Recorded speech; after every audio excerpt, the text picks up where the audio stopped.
कहाँ ये पाउस का इधर। सर्वे भवन्तु सुखिनः सर्वे सन्तु निरामयाः सर्वे भद्राणि पश्यन्ति मा कश्चित् दुःखभाग् भवेत्। सभी मित्रों को सुखी रहें, सभी मित्र आरोग्यमय रहें, किसी भी मित्र को किसी भी प्रकार का भय न हो, यही मैं वंदना भगवान विष्णु से, बद्रीनाथ जी से, माँ जगदम्बा भगवती से करता हूँ। मित्रों, आज मैं आप लोगों को एलोवेरा के जूस के विषय में बताऊंगा, क्योंकि यह एलोवेरा एक ऐसा पौधा है जिसको कि आजकल हमारे समाज में हमारी माताएं बहनें केवल अपने चेहरे की सुंदरता तक ही सीमित रखती है, जबकि यह पौधा एक आरोग्यदायक है, शरीर को स्वस्थ रखने का तरीका है। जिस प्रकार से एलोवेरा चेहरे के मस्से इत्यादि को साफ करके औरतों की सुंदरता को बनाता है, उसी प्रकार से इसका जूस भी अंदर की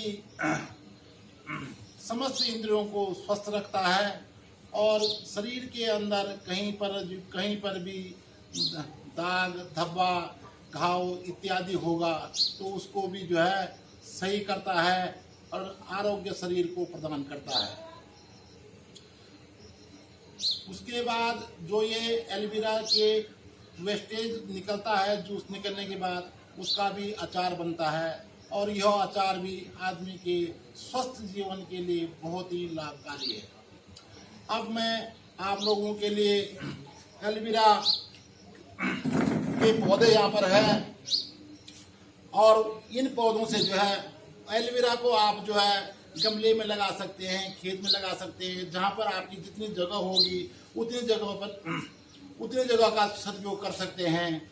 और यह पौधा बहुत ही आरोग्यदायक है। एक ही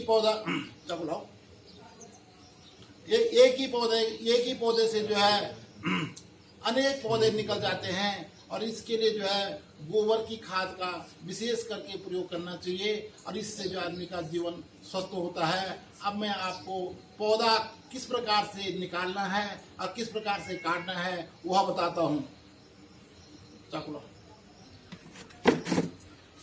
एलोवेरा के पौधे को किस प्रकार से व्यवस्थित तरीके से जो है काटा जाता है उसकी विधि बताता हूँ कि पौधे को नुकसान भी न हो और पौधे का कोई जो है भाग बचा भी न रहे वहाँ पे, जिससे कि पौधा भी उगता रहे और जूस का भी लाभ मिलता रहे। इस प्रकार से जो ये एलोवेरा की टहनियाँ निकलती है, इसमें देखना पड़ता कि जो सबसे नीचे की फली होगी उस फली को जो है चाकू से बिल्कुल मित्रवत भाव से इसको काटना पड़ता है। मित्रवत भाव से काटने के बाद इसको आप यहाँ पर लाइए और ये जो है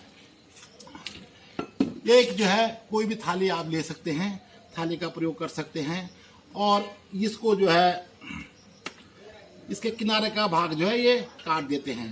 और सबसे पहले इसका किनारा छीलना पड़ता है। किनारा छीलने के लिए जो है ये विधि है, आराम से जो है ये कट जाता है।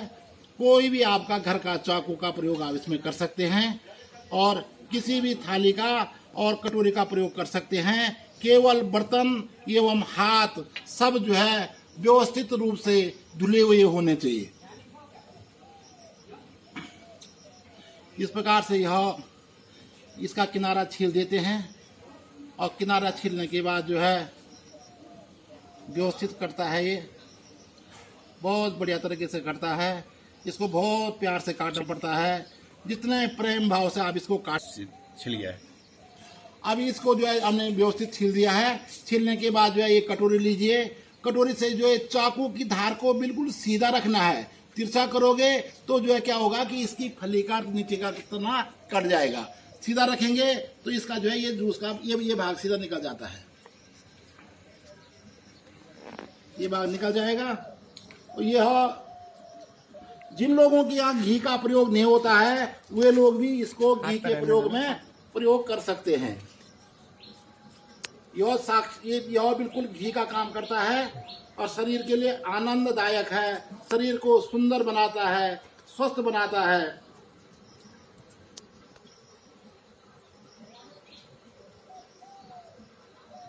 ये हमने इसका जो है जूस निकाल दिया है।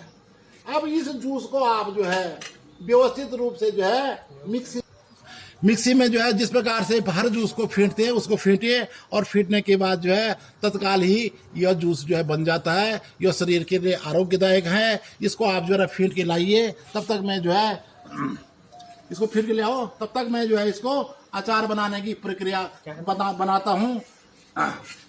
अब ये एलोवेरा का जो शेष भाग है जिसको आप लोग वेस्टेज भी कहते हैं, उसको इस प्रकार से चाकू से या इसको काटने की एक कैंची भी होती है, जो सब्जी काटने की कैंची होती है, उससे भी इसको काट करके इस प्रकार से जो है इसको बारीक करके इसको काट सकते हैं। और इसके छोटे छोटे पीस बनाने पड़ते हैं। और ये पीस जो है इस पीस को जो है एक दिन जरा सा हल्का सा धूप में सुखा देना पड़ता है। और सुखाने के बाद जो है इसको इस प्रकार से इसको जो है 2 घंटे धूप में सुखाने के बाद यह जो है इस प्रकार का रूप रंग दे देता है।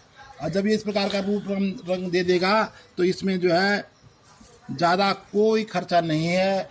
इसमें नमक, मिर्च और ज़रा सा हल्की सी हल्दी और जो है सरसों का पियर तेल, इसको मिला करके जो है डब्बे में बंद करके 2-3 दिन तक जो है धूप में सुखाइए। और सुखाने के बाद में जो है यह अचार जो है बिल्कुल ही व्यवस्थित पौष्टिक बन जाता है। अब बताते हैं हम, अब जो है यह अचार बन करके तैयार हो गया है। इसको आपने डब्बे में रख दिया है। किसी भी डब्बे में रख करके 2-3 दिन सुखाने के बाद में ये निकलता है। और निकलने के बाद इसको जो है भोजन के साथ, नाश्ते के साथ अपनी इच्छा अनुसार, अपनी आवश्यकता अनुसार इसको जो है आराम से चबाते हुए ले सकते हैं। ये भोजन को हाजमा भी देता है और शरीर के अंदरूनी भाग को बिल्कुल स्वस्थ रखता है। इसलिए यह एलोवेरा स्वास्थ्य के लिए बहुत ही लाभदायक है। जो व्यक्ति प्रतिदिन इस एलोवेरा का इस प्रकार से प्रयोग करता है उसकी आयु 100 वर्ष से अधिक ही होती है, शताब्दी को पूर्ण अवश्य करता है। इसलिए मेरा सभी मित्रों से, सभी भाई बंधुओं से, सभी माताओं बहनों से निवेदन है कि इसका मात्र चेहरे की सुंदरता के साथ साथ स्वस्थ शरीर को की तरफ भी इसका ध्यान रखा जाए। और स्वस्थ शरीर इससे बनेगा तो आपकी चेहरे की सुंदरता तो स्वतः ही हो जाती है। इस एलोवेरा को बालों पर लगाने से बाल भी व्यवस्थित काले हो जाते हैं और काले बाल के लिए फिर किसी मेहंदी की आवश्यकता नहीं होती है। इसको प्रतिदिन जो है जिस प्रकार से आप चेहरे पे लगाते हैं उस प्रकार से बालों पे भी लगाने का प्रयोग कर सकते हैं। परंतु लगाने से प्रयोग अधिक खाने में प्रयोग करना चाहिए। खाने के प्रयोग करने के बाद यह जो भी पौष्टिकता हम अंदर लेते हैं उसका प्रदर्शन शरीर के बाहर अवश्य दिखाई देता है। जय भारत, जय